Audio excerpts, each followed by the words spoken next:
Now, Gideon Levy is the most, in my view, courageous journalist in Israel. He's been speaking truth throughout this horror, and that's not easy to do in the climate which exists in Israel at the moment.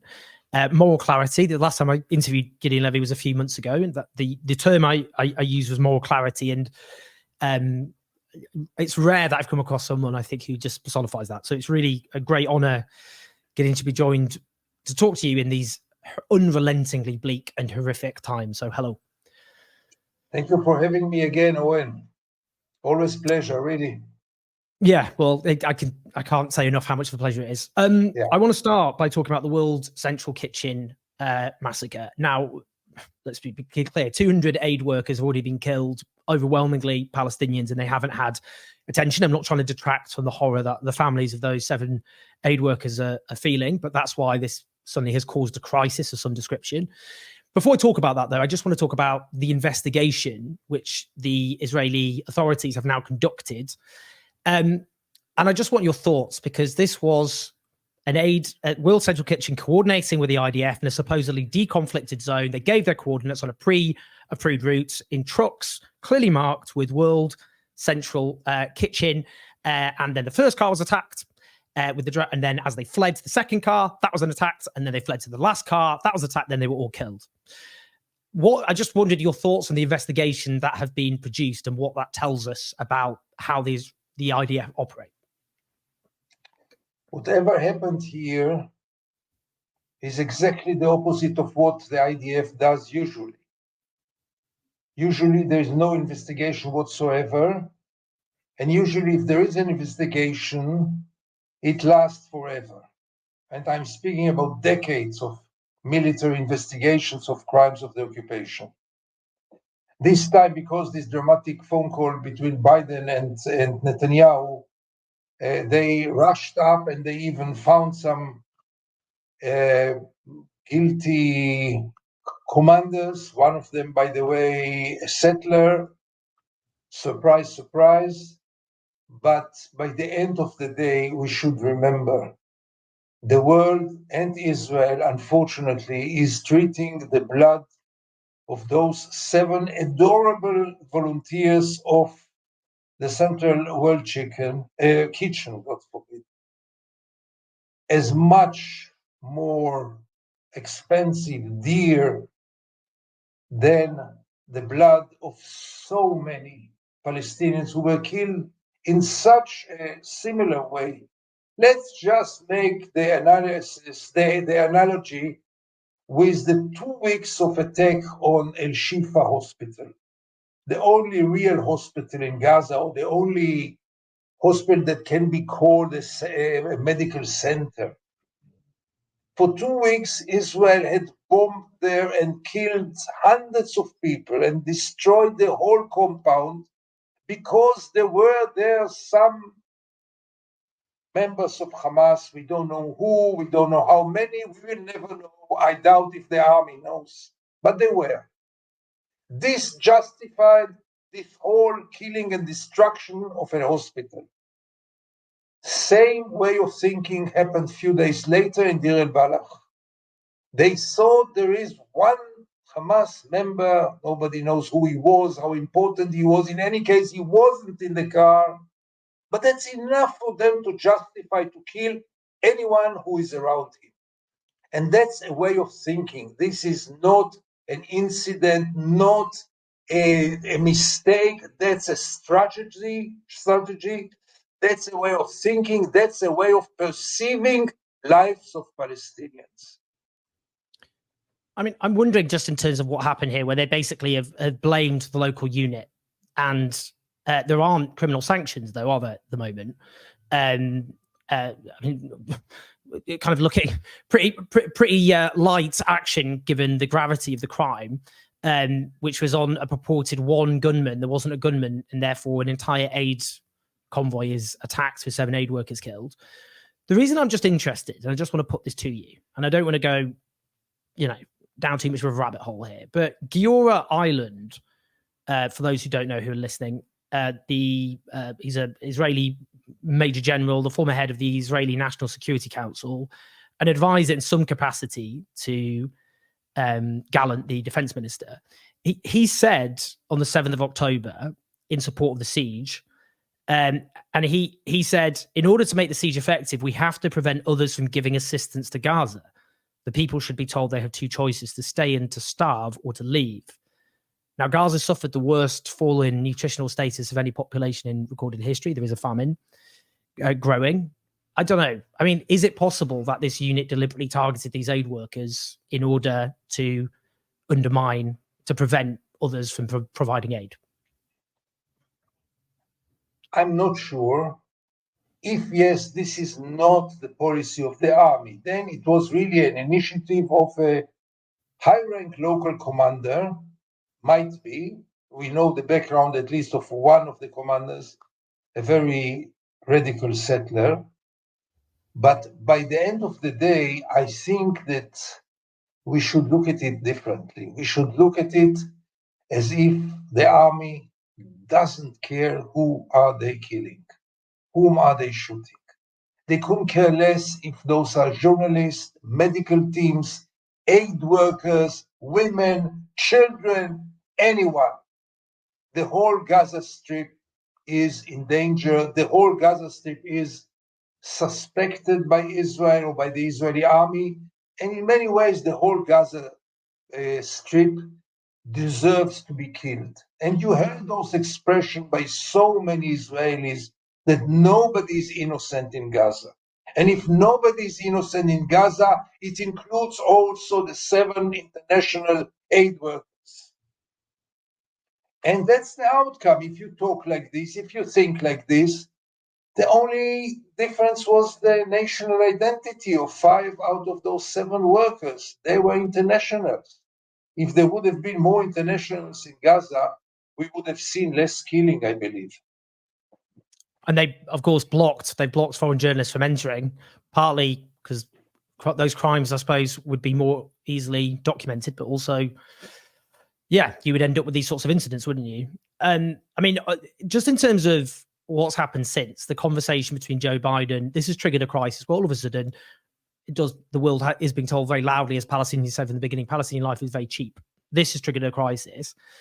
Now, one of the outcomes is 2 crossings have been opened into Gaza, which Israel could have opened all the way through to allow aid in. I mean, doesn't that show the US used a little bit of leverage that it did actually have all along, and it could have used that all along, and that Israel has been deliberately keeping ways into Gaza which could allow food to prevent famine? Much more than this, Owen. It showed not only that the United States has a leverage over Israel, which we knew, it showed that the leverage is much bigger than we think, and the United States is not using it. Look what happened. There are 2 things to be said here. The first one is that this phone call changed the regularities on the ground of entering aid within hours, only because of a phone call with the American president. And that proves exactly what I thought for a long time, that if the Americans would have really wanted to put an end to this war, they could have used one phone call to put an end to this war.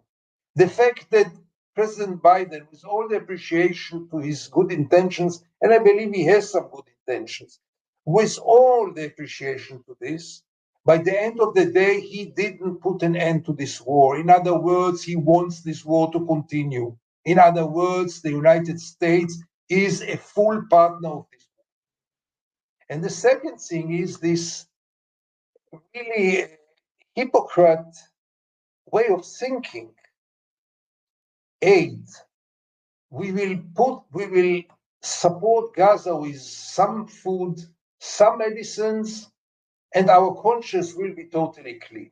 Or the American conscience, or the White House's conscience will be clean. Here, instead of 200 trucks, there will be 500 trucks a day, and Gaza is safe and secure and happy. So I must remind all of us, in Gaza there are over 2 million people without any protection, exposed to be killed in any given moment without any protection. They are, most of them, replaced from the places, from the homes, most of them homeless. There are 17,000 children without any company of adults. They lost everything. There is not only starvation, there is fear, there is despair, there is nowhere to go. So this way of thinking that if we only double the number of the trucks which will bring rice to the people as if they were animals, and with this rice our conscience will be clean and they will be happy, that's a very, very twisted way of thinking. Gaza needs ending the war today. Nothing but this. Any day that this war continues means more horrible catastrophes for the people of Gaza. And thank you, President Biden, for the trucks, for the aid, but that's not a way to really be humanitarian, to really care about the people of Gaza, to really care about the international law, and to really care about the safety of hundreds of thousands of women, children, adults, totally innocent people who deserve, after half a year, an end to their suffering. Joe Biden could bring it to them in one phone call, and he didn't. I mean, on that, just sticking with food, the basic point about food is, what's often missing in the conversation is the fact that local agriculture, food production in Gaza has been so systematically trashed, destroyed. So it's, when people talk about even comparisons with aid coming in before, well, there was food production as well, which is now gone. But also, if you've got a war going on, the infrastructure, the roads have been destroyed.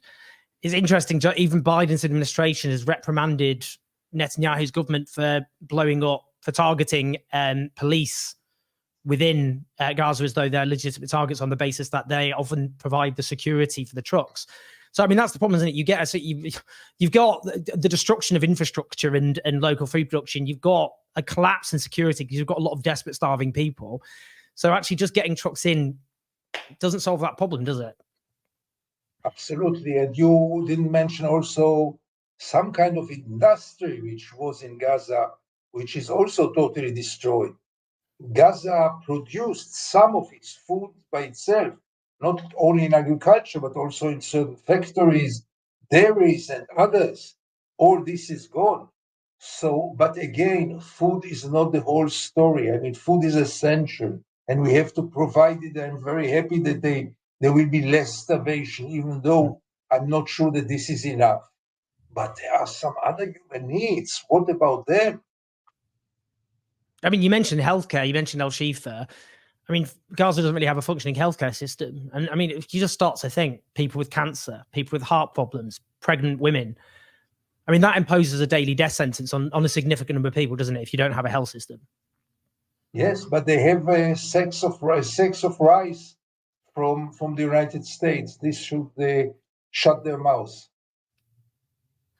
If I was going to go devil's advocate, I mean, wouldn't, the argument be, well, yeah, the US has this leverage, but actually if they told Netanyahu to end the war, then Netanyahu's government would fall and Netanyahu fears going to prison.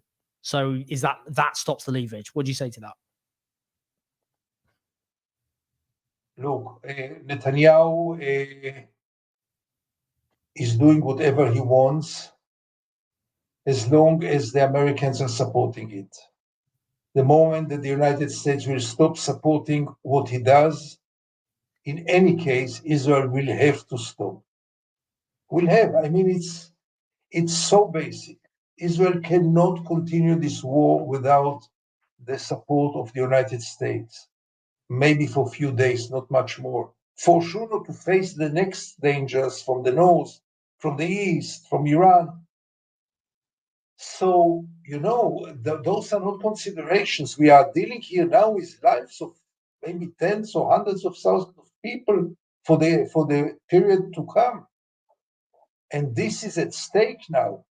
And therefore, if Netanyahu, it doesn't depend so much on Netanyahu. If the Americans want to put an end to this war will end within hours or days. And therefore, the responsibility of Biden is so big And therefore the betrayal is so big.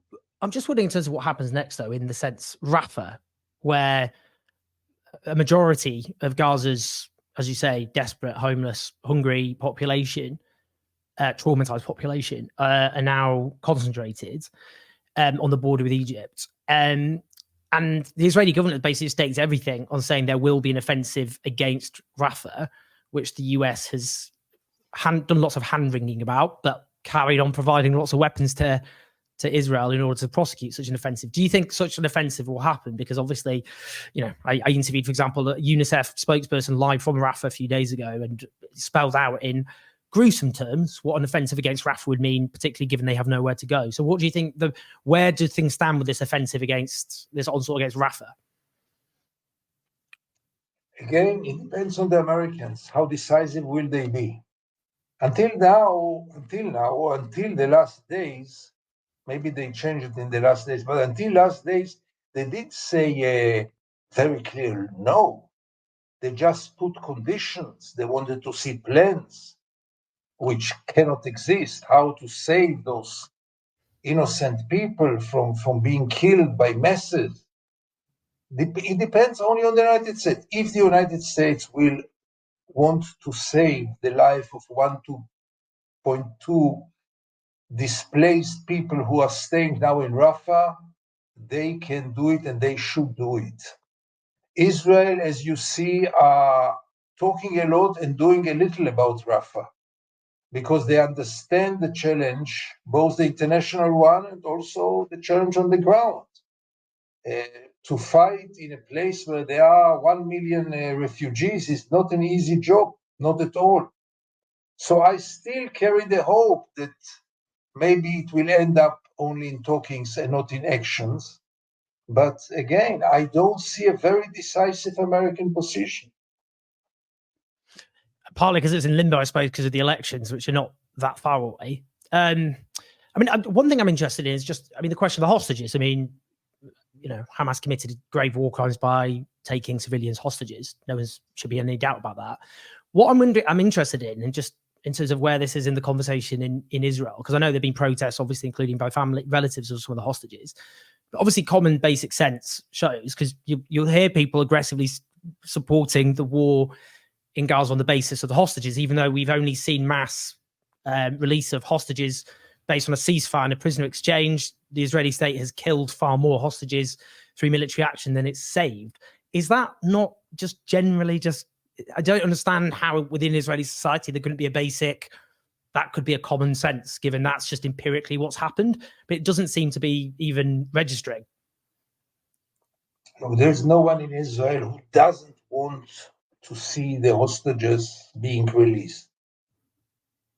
But there is quite a big part of Israelis who are not ready to pay anything for it. And the polls show that the majority of Israelis prefer crashing Hamas over releasing the hostages. And those are two alternative goals. They cannot go together. It's either or. I keep on saying it from the first day. You have to have your priority. Either this is your priority or this is. And the Israelis are quite clear about it. So the interesting thing is that it turned into a political issue. The left, so-called, is for releasing the hostages in any price before anything else. And the right-wingers are in favor of continuing the war in any price with ignoring the fate of the hostages, claiming that continuing the war, as Netanyahu says so, will bring also to the release of the hostages, which is a totally twisted logic, because the more the war goes on, the more the life of the hostages is in danger for many reasons. So Israel really changed in a quite deep way in this war, and you can see it in the attitude toward the hostages. When we had Gilad Shalit, one individual, one soldier, the sentiment in Israel was overwhelming. People were praying and wishing for seeing him released in any price, there was very, very little resistance to the high price that Israel paid, over 1,200 prisoners, including Yahya Sinwar, by the way, who was released for getting Gilad Shalit.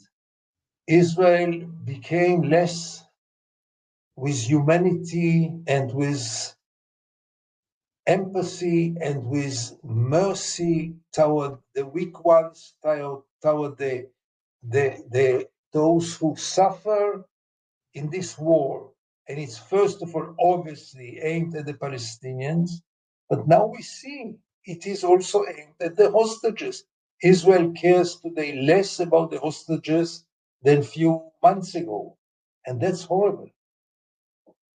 You've done lots of work, I mean, just in terms of link to this, on the plight of Palestinians who've been detained by the Israeli state, and who you've described as Israel's own hostages.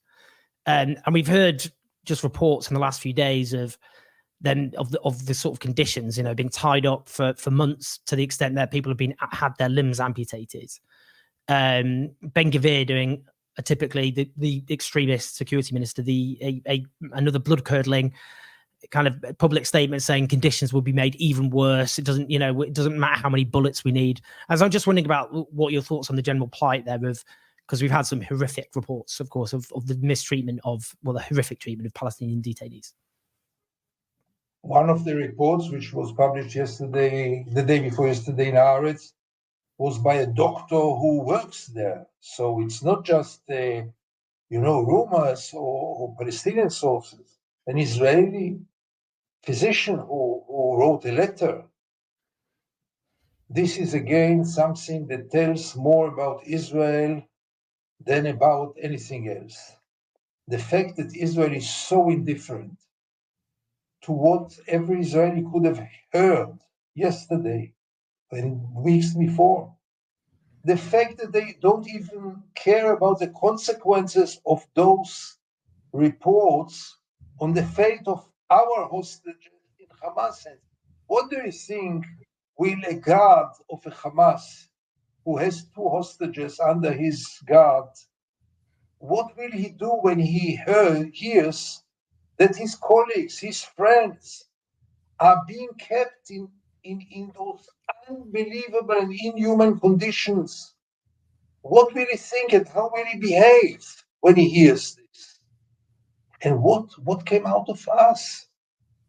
Such reports 10 years ago would become the talk of the day. Here, Israel is yawning and doing nothing about it. Those are really, Guantanamo starts to seem as a resort place relative to what we are hearing now about Sde Teiman, one of those military camps where they are detained. I don't know. I see those scenes in front of my eyes of people who are handicapped and covered in their eyes and being fed with a straw for half a year now. And part of the 27 died, at least 27 died out of those conditions. Many of them, and the doctors say that's a routine, lost their legs because of the woundings from the chains. What came out of Israel? What is it? And Israel was always had its problems, but it never got this low point. Never. I mean, I suppose, again, from a foreign perspective, it's something I've asked you about before, but I mean, months have gone on that, Western public opinion has shifted very decisively against the Israeli state and what's happened in Gaza. There's no question about that. And partly, obviously, it's just seeing the hideous suffering of the Palestinian people in Gaza, not just Gaza, but particularly in Gaza. And it becomes hard for, because I speak to people like yourself, I speak to you, I speak to courageous Israeli peace activists. You talk about the humanity of the Palestinian people, but that is not, it's just the general broad consensus within Israeli society is quite shocking to a lot of people when they actually see the way the conversation on television, the kind of almost kind of like caricatured way of speaking in the most dehumanizing way about Palestinians, talking about, how 4-year-old children aren't innocent because they'll grow up to be terrorists. You just listen to this, it's kind of like caricatured. I'm just wondering about like just what the kind of general atmosphere is and if there's any hope in that sense. No, Owen, I don't see any hope. I mean, when I cannot watch Israeli TV anymore, not the news programs, really cannot, I mean, almost physically, I cannot do it. It is, first of all, what you don't see. You don't see anything of the suffering of Gaza, nothing. And then from what you see, only our sacrifice, only us and us and us. We are the victims. We are the only victims. Another soldier was killed. What will be with the hostages? All very legitimate sentiments. But you cannot remain so blind and so apathetic to the suffer that you cause, which doesn't help anything to yourself. The fact that we are treating their prisoners like this doesn't help in any way for the hostages. Nothing. It just really destroys, first of all, the victims, and secondly, also their guards. Israel is destroyed by this. What will come out from all those phenomena? What will come out of this indifference? One day Israelis will be asked, where have you been?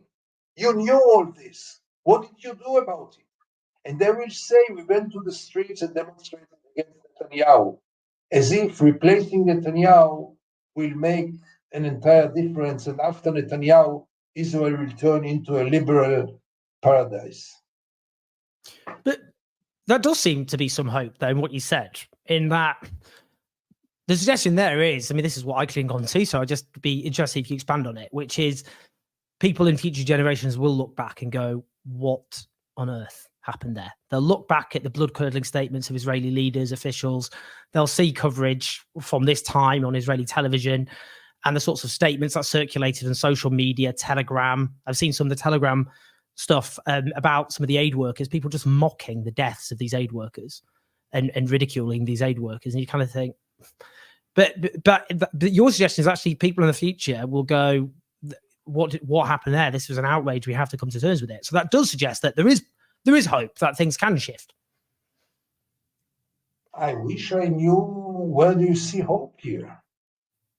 It's maybe you're younger age than me. Where do you see hope here? Hope for what?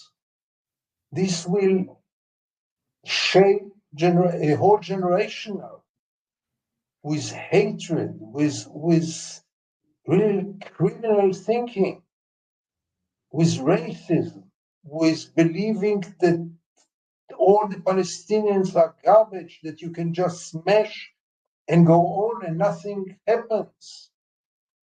What hope do you see here? I really wonder. Well, yeah, I'm struggling. I'm not going to lie. Just a couple of things. One thing I did want to put to you, actually, I don't know if you saw this article in Plus 972 magazine by Yuval Abraham. I was just thinking of a courageous journalist, Yuval Abraham. To be honest, it read like a sci-fi horror film of the use of artificial intelligence, this lavender system, which chooses low-level so-called Hamas operatives. I mean, it's basically they're judged to be that by artificial intelligence, and then waits till they're at home, bombs them, and blows them up with up to 20 civilians acceptable for collateral damage. And in previous, whenever we think about previous Israeli onslaughts, low-level operatives, not a single civilian for collateral damage would have been acceptable. But you can see from that how we ended up with the mass destruction of Gaza, because you had the proliferation of all these targets, and then they were acceptable to blow up and all the rest of it. And I guess this just reflects, it seems to me that you would never, there was the only human oversight per target is 20 seconds. And there was their verification was, are they a man? And they accept there's at least a 10% margin of error in any case. I just look at it, I just think this, I mean, it looks like I'm reading a horror film, a sci-fi horror film of the sort I grew up with. I just wonder, where does that take us? Because I look at that and think, is that the future for, is this a template? Is this a template for something not just in Israel, but beyond? Absolutely. I mean, it left me speechless, this report by Avraham. I'm not a great expert for AI, But by the way, the army didn't even really deny it. No. They had some things to say, but not a overall denial. Someone in Haaretz wrote last Friday that the destruction is already bigger than Nagasaki. When you hear those figures, when you hear about those methods, is it really so far from throwing a mass-killing weapon over Gaza? We are almost there. It started with the drones, by the way, much before AI, when 19-year-old female soldiers sit in a room with screens in front of them and with their joystick killing human beings. It starts there. You know, in the battlefield, at least you see who is in front of you.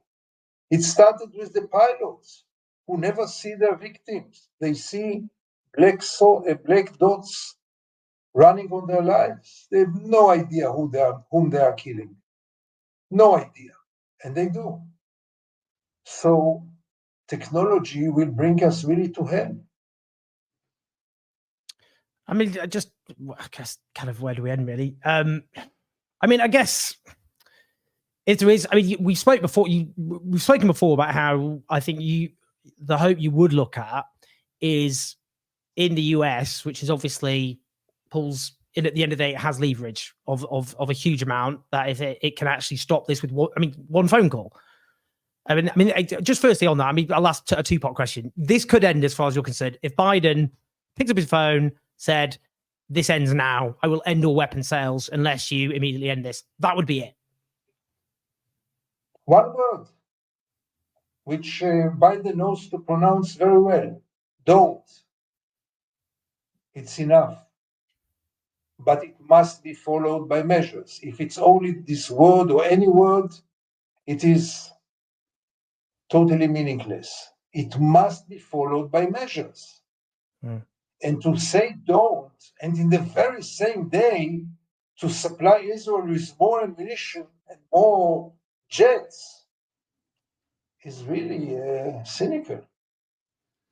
I mean, I was struck by reading. It was a passage it was about 1982 during the invasion of Lebanon, and one of Ronald Reagan's advisors marched into the Oval Office in the White House, going, "This is too much. The atrocities, the children being murdered and slaughtered," and impressed that on Reagan. And Reagan rang the relevant general in Israel, and then was told within hours that all the necessary measures would be taken. I just look back and think how far things have descended, because these are a lot worse than 1982 in Lebanon, as brutal, as horrific as that was. I don't know. You just think that was Reagan. That was Ronald Reagan. Yeah, we are not aiming at any good place, I'm afraid. I wish I'm wrong. This war is not over yet. And it might, also ending the war is a very vague perception, because what does it mean, ending the war? It can say there is a ceasefire, but as long as the Israeli army stays in Gaza, the war is not over, because there will be resistance all the time, and there will be retaliation for the resistance. So where do we aiming it? And then what? Leaving Gaza, and then what? Staying in Gaza, and then what? What is the end game, for God's sake? We asked it from the first day, and we're asking it now after 180 days. What is the end game? What do you want to achieve? I hope it's not genocide, for the purpose of genocide. I mean, is that what you, I mean, based on what Israeli leaders have said from the start, it's just again, this is what I found disturbing about coverage is, for me, what I did from the beginning is just listen to what Israeli leaders said and took it literally, which I always found like the Western media coverage failure to just frame everything. Yoav Gallant saying we're a siege against human animals. And then saying on the 9th of October, he's lifted all restraints on Israeli soldiers. Then the day after, all restrictions on Israeli soldiers. I know it's a clue. But that has, what's your fit? Do you not look back at some of those statements and the actions and think, well, this is just genocidal? By the end of the day, whatever they say, almost all of them, is aimed at their political base. Nothing but this. They want to be re-elected in the Central Committee of the Likud, so they want to show how radical and how cruel and how brutal they are toward the Palestinians. It's so much domestic politics that you can't even imagine. There is no strategic thinking. Not take even the last assassination in Damascus. Did anyone thought about the day after? What might be the reaction? Is it worth it at all? Except of showing everybody the Israeli hero. Here he is again. James Bond. He can assassinate anybody, anywhere. What does it serve exactly? What did all the assassinations serve? So there is no thinking. There's only the thought about tonight's news program. How will I come out from there? Well, grim stuff, but in brilliantly insightful and eloquent, and always full of moral clarity and humanity. Honestly, Gideon, it's such an honor. Do share the video, everyone. Obviously, leave your comments. Love to read what you think. But Gideon, it's a big honor. So thank you so much.